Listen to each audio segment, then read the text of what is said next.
I'm jazzed up for this episode. Welcome back. I'm your host, David Wilcock, and we are delving deep into the world of cosmic information, the most highly classified stuff you could possibly get your hands on.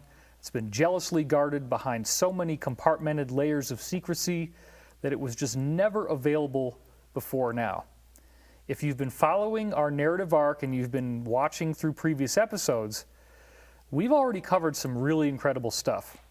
We discussed how the German secret societies, as early as the 1920s and on into the 1930s, formed diplomatic and political relationships with two different intelligent civilizations, saying for them to understand how Germany, which was really the main industrial engine behind World War I and World War II. They were arguably the great industrial power of Europe. And then America became their main counterpart in this boxing match that created World War I and World War II. That very strong industrial power seems to have been crushed. When we see the aftermath of World War II, the Germans had to pay enormous reconstruction settlements, financial settlements that essentially bankrupted their economy, just like what happened after World War I, where you got the Weimar Republic and people have a wheelbarrow with money just to go buy a loaf of bread. So, look, Germany seems to have been flattened out and had nothing left. Well, at this point, Germany had already been abandoned by the German breakaway civilization. Really? Yes. When did that start to happen? It started to happen well before the end of the war. They saw the writing on the wall. The war was going to go badly. They knew it. So they started, as we discussed, creating enclaves in, South America, in Brazil, and then down in Antarctica. So this was all in preparation for them losing. Right. What were they wanting to do if they lost? They wanted to continue their breakaway civilization, and just continue and leave all the regular people behind. Is the apparatus that's developing the breakaway civilization in its own separate compartment different from the government apparatus that's actually fighting the war? Yes, they were totally separate by this time. Really? So I think that's a widely misunderstood concept, the way you're saying there. Yes. So what had happened is, in Operation Paperclip, America had obtained quite a bit more scientists than is advertised. What is Operation Paperclip, for those who don't know? Operation Paperclip is an agreement to where we obtained German scientists and technology that was highly advanced, and these people were like 20, 30 years ahead of us technologically, is what they say on paper. So we brought them in, and after the war, we took these German scientists and put them into our fledgling space programs, into our infrastructure, and started giving them quite a bit of power as they started proving themselves as valuable assets. Why in the world would we trust them? They were making us money. Doesn't seem like a good idea. Well, it wasn't. So what we had in 1947 was our intelligence agencies had discovered that the breakaway German groups had created enclaves in South America and Antarctica. And we knew that in Antarctica, it was a very large military base. So what the DoD had decided was to send a very large fleet under the command of Admiral Byrd. And this was called Operation High Jump, which many people are familiar with the name of that operation. I can't remember the exact number, but it was a war fleet. It was not battleships, destroyers, aircraft carriers, submarines, whole nine yards. This is after World War II, though. You said 1947. Yeah. And they made it all the way down to Antarctica, and they ended up running into quite a bit of high technology that they didn't expect.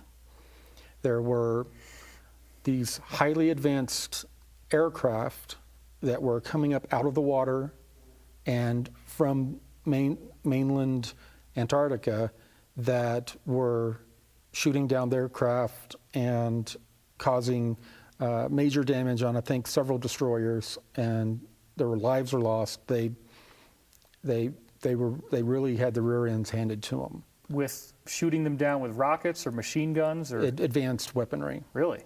Right. Like a laser or particle? Energetic weaponry of Wow. some sort. How destructive were these weapons? What would happen if they fired one? It was destructive enough to get the job done. So they turned around, retreated, came back, and Admiral Byrd went before the DOD and the President, the Joint Chiefs, and gave a closed report about what he ran into. And his log is still, the captain's log, it's still under lock and key to this day.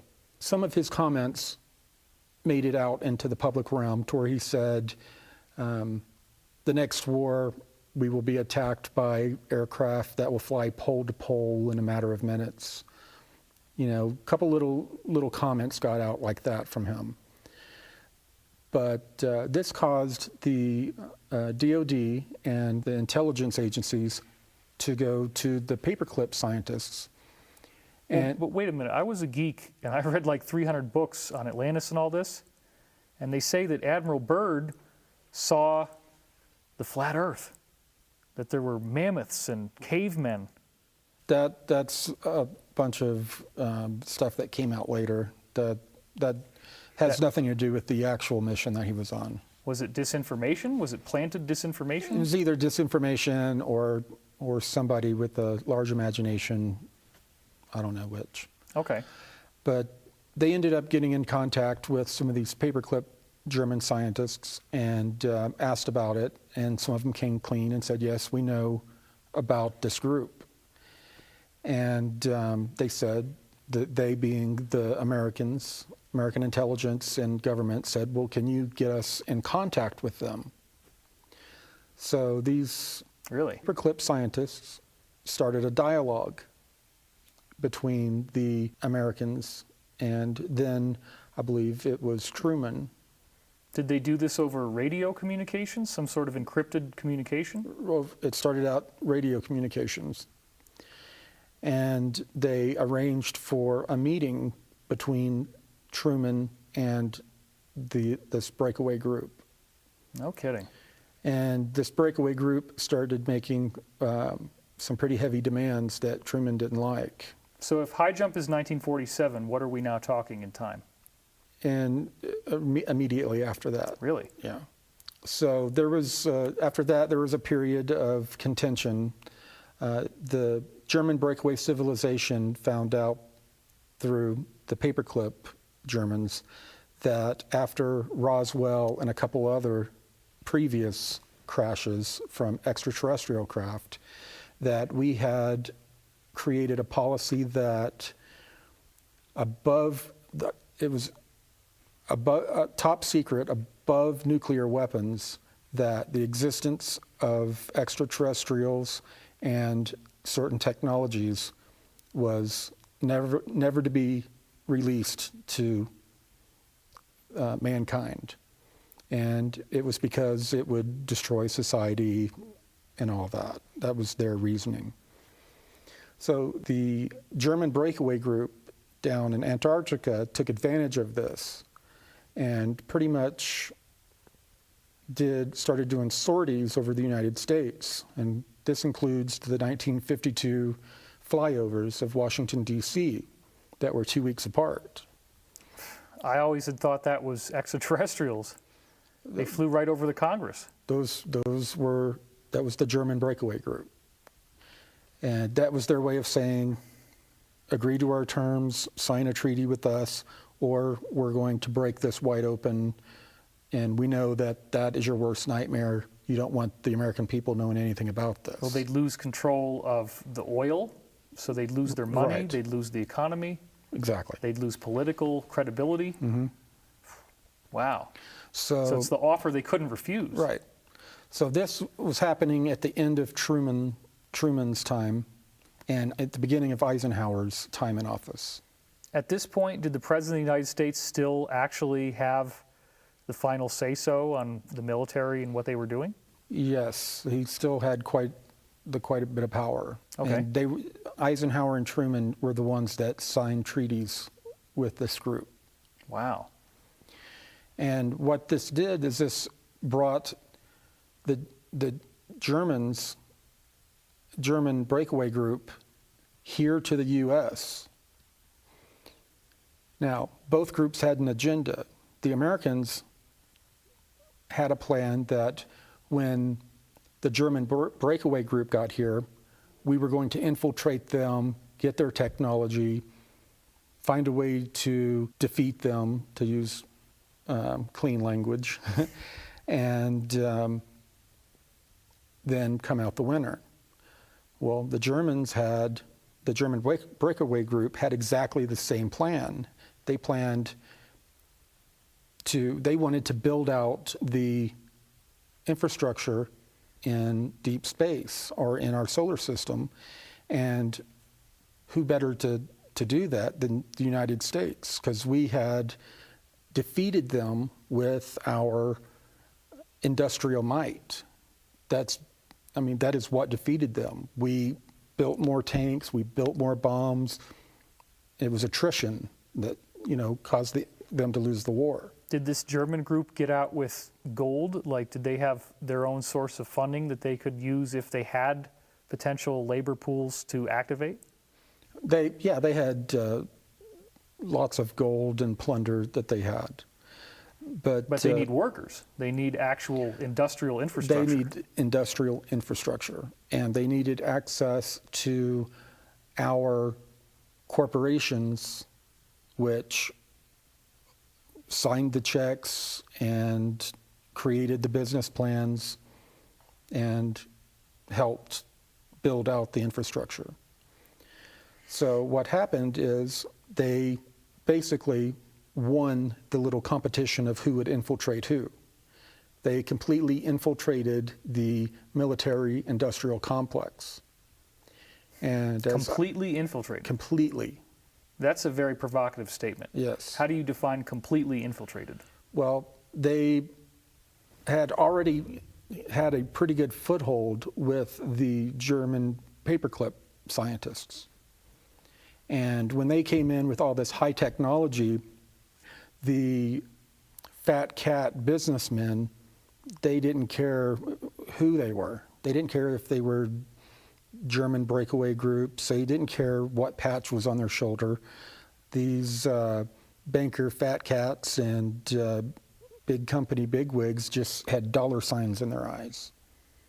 They want the best toys on the block. That's right. So they, with open arms, accepted these German groups, and they got onto their boards. They totally infiltrated. What did the Germans show them to convince them? Did they get any tours? Did they get to see this stuff in Antarctica? Anything like that? No, they handed over some of the ARVs. Oh, wow. Craft to let us back engineer while they were still playing us. And this was really the root behind Eisenhower's farewell address about the military-industrial complex. His warning about the rise of unwarranted power and influence by the military-industrial complex. Yes, and by the end of the 50s, early 60s, that they had completely infiltrated also the intelligence agencies, and then after that, they finally had taken over basically the U.S. government. That's a lot to take in. It is. I think everybody, especially people who are sports-minded, you want to be on the winning team, and if you are on a team that didn't win, you feel as if you're a failure. I think you're going to encounter a lot of resistance because people don't want to be a failure. They want to believe in God and country, mom and apple pie, white picket fence, SUV in the driveway, and 2.5 children. What you're saying completely violates the idea of America as we know it. And that's what's going on at the top. Everybody down at the lower level, we still have that illusion. We still have the white picket fence. We still have the SUVs in the driveway. So, we've been able to maintain that illusion. But are there still people in the U.S. military who believe in the Constitution that they swore an oath to? Absolutely, yes. So this could cause a problem then if the corporations, the defense contractors, are cutting a deal with the Germans. Not everybody's going to really want to dance in lockstep with Germany. Yes, and we can get into this later about the contention in the government and the Earth alliances and what's going on there. The Germans, once they had a firm grip on the infrastructure of the United States, that is when the massive build-out started to begin in space, in the secret space programs. And they started working together with American cabal groups that had pretty much, they were working together the whole time during World War I and World War II anyway.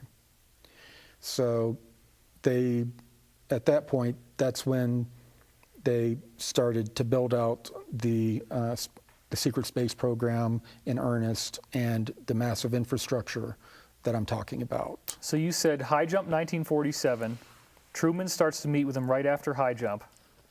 Negotiations start to take place, but it's not going well. Right. And then the Germans pushed the envelope by making this very blatant public UFO sighting that if it happened now, with everybody's little camera phone, it would be the end of the UFO cover-up. Right. Right over the Capitol, right over the government building of the United States of America. Right. That's 1952, you said. What's the timeline? Sketch it out for us of when did this translate? Did they immediately surrender after that overflight? Was that like the final uncle thing? That was the straw that broke the camel's back, to where the presidential advisor said, okay, we need to sign a treaty. When we sign the treaty, we will also come up with a plan to go ahead and try to infiltrate and steal their technology and deal with them at a later time. We won't try to deal from weakness. And that pretty much brings us up to date to where we got to where they started to build out the main infrastructure of the secret space program. Now that obviously is going to take manpower. How do they get the muscle? This is another thing I think people have such trouble with, and we only have a few minutes left, right. 2 or 3 minutes left, but that's going to get us to something a lot of people have heard a little bit about, which has been called the brain drain that occurred in the 50s, 60s, and on through the 80s, of a lot of top scientists across the world being approached and made offers to join these programs. And there was, all of a sudden, all these brilliant scientists disappeared off the face of the earth. You say a lot of scientists and all these brilliant. What is a lot and all these? There were millions of people that were, over a long period of time, that were brilliant and showed a lot of promise that they felt could contribute to this space program that was growing as the infrastructure grew, and they brought these people in to be a part of it. Well, my insider Pete Peterson, an old timer, of course, said that it was 50 to 60 million people in the brain drain. That's a lot. And are they assigned to have children really quickly once they grow of age? Yeah, they're told, be fruitful and multiply. So so 60 million people who have kids as soon as they get to be old enough to do that, you could be talking about a population as large as everyone in the United States or more. Right. Wow. We're going to be continuing this narrative forward, finding out more about what happened, how did we get these people up into space, what were they told. There's a lot more coming up ahead here. So I thank you for watching, and stay tuned.